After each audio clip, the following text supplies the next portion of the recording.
Inmediatamente con Daniel Crespo, analista internacional y profesor de las Universidades de San Francisco de Quito y SEC. Un gusto tenerte, Daniel. Muy buenos días. Muy buenos días y un gusto nuevamente estar aquí para poder colaborar. Aquí llama poderosamente la atención, ¿no? Porque si hacemos un comparativo también de lo que pasó con Donald Trump y lo que está pasando en estos momentos con Joe Biden ya en su condición de vicepresidente en ese entonces, lo que podríamos decir es que Donald Trump sí mostró mucha resistencia, pero en cambio Joe Biden pues está tratando de colaborar con la justicia y con todo lo que han encontrado. Bueno, sí, porque cuando uno se enteró, ¿no? Cuando uno se entera de esto al principio, parecería que estamos ante fenómenos muy parecidos, pero la realidad es que cómo se ha desarrollado no es así. Sí. En efecto, existe una intencionalidad, ¿no? Y un conocimiento previo, que es lo que se debe investigar.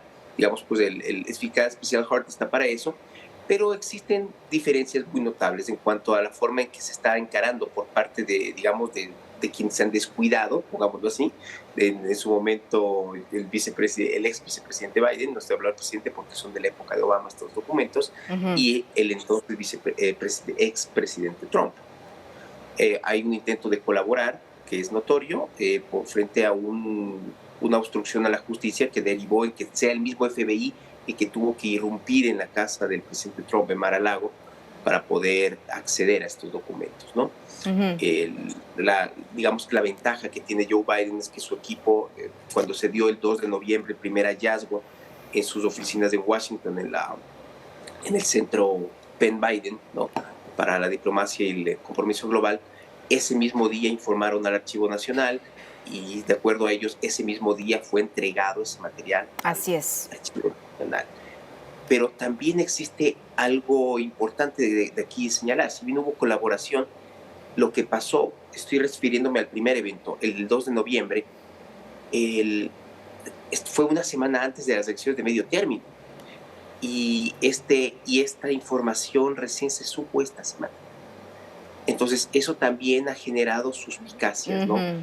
Eh, bueno, podría haber influido en las elecciones de medio término, probablemente sí.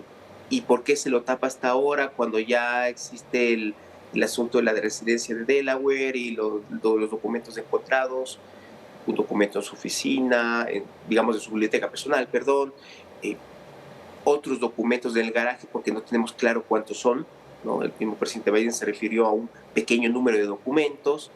Entonces, sí, existe un interés de colaborar con la justicia, pero también existen los tiempos políticos y no puede dejar de generar suspicacia lo que se supo en noviembre, pero sale a los medios recién ahora.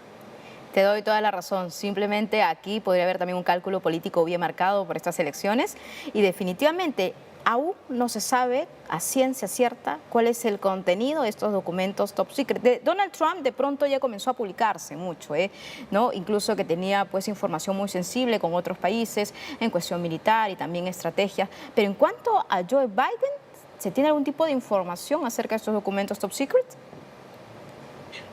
Lo que yo he podido ver hasta el momento, lo que se ha hecho es especular. Realmente no se sabe el contenido de estos documentos. Exactamente. Ajá. Entonces, también claro, hay que tener un poco de cuidado en ello, ¿no? Porque se habla de que, bueno, quizás es algo relativo a Ucrania, como Hunter Biden tenía pues ciertos problemas, no hay que olvidar que hubo un intento de impeachment en torno a los escándalos de Hunter Biden, pues todo esto se reactiva, ¿no? El mismo presidente Trump ha tirado un poquito digamos, ha avivado el asunto diciendo que son documentos que seguramente se fueron filtrados a China, porque el Penn Biden Center está financiado por China, ¿no? Y que esa información es sensible. Claro. Lo que sí sabemos en el caso del presidente Trump es que había más de 15 cajas, más de 300 documentos clasificados, de los cuales había algo así como 160 que eran secretos y 60 que eran ultra secretos. Sí. Entonces, también hay que hacer ese distingo. O sea, parecería que es lo mismo, pero realmente no es lo mismo. El curso que va a tomar la investigación tiene mucho que ver con el conocimiento y la intencionalidad de los actores, ambos, eh, tanto el presidente Biden como el expresidente Trump. El, pero también aquí, evidentemente, esto ya es un asunto político. Y sobre todo mucha Ya gente que nos está viendo en estos momentos, Daniel, se preguntarán, bueno, pero ¿qué tiene de malo? Tal vez algunos pensarán, ¿no? Que un expresidente o un funcionario pues se quede con estos documentos de Estado. Pues sí tiene mucho que ver, porque ahí están los lineamientos de seguridad nacional e internacional. Y de pronto son documentos que le pertenecen al Estado y no al gobernante de turno, o no el presidente de turno, o no el vicepresidente de turno. ¿En qué delitos se estarían incurriendo en ese sentido? claro, o sea, no estamos hablando de se llevó el esfero de la oficina, no, Claro. en efecto, son documentos clasificados de la primera superpotencia del mundo. Y en el contexto internacional que tenemos en este momento, o sea, podría ser algo muy serio. Y digo podría porque, insisto, no tenemos conocimiento de qué documentos son los que estaban en poder del presidente Biden. También existe una cuestión que es de carácter legal, y es que evidentemente el acceso a esos documentos Ujú. y, digamos, el uso que se puede dar no es lo mismo para el presidente que para el vicepresidente.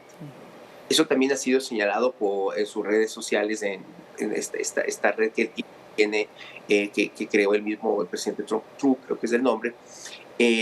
O sea, el presidente puede desclasificar documentos, el vicepresidente no. ¿No? El manejo de cierta documentación por parte del presidente y vicepresidente no es la misma, Sí. ¿no? Entonces, también existe por ahí una cuestión legal.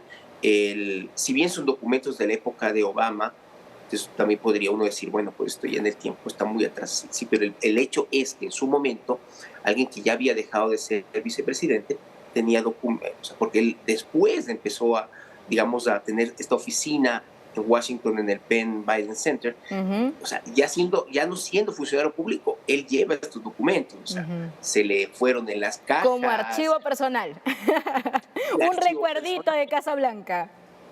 Exactamente, exactamente. Entonces, ese tipo de cosas van a tener que ser Mm. clarificadas en la investigación. Y sí, parece, por lo menos da una muy buena impresión que el fiscal general haya nombrado un fiscal especial en concreto para esto, ¿no? Que es Ujú. el abogado Robert Hart. Así es. Muchas gracias, Daniel Crespo, analista internacional y profesor de las universidades de San Francisco y también de Quito y SEC, para pues, poder entender un tema tan complejo y también algunas veces hasta un poco denso, pero lo cierto es que estos documentos son muy importantes. ¿Qué se dirá o cuál es la fundamentación y el contenido de esos documentos? Bueno, vamos a saber seguramente en los próximos días. Muchas gracias, muy amable. No hay de qué. Hasta Muy la buenos próxima. días.